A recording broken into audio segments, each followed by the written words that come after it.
There might be some small creatures to catch here, or maybe something that the tide has brought in.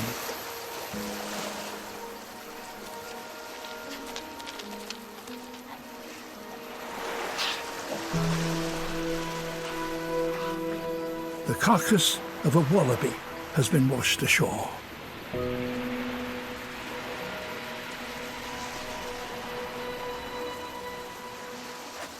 Tasmanian devils can eat 40% of their body weight in one session, and they have hugely powerful jaws. They tackle everything, even bones.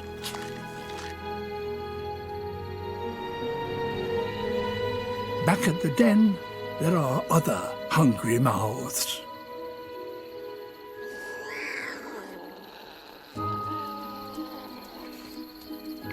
Her two youngsters are 6 months old.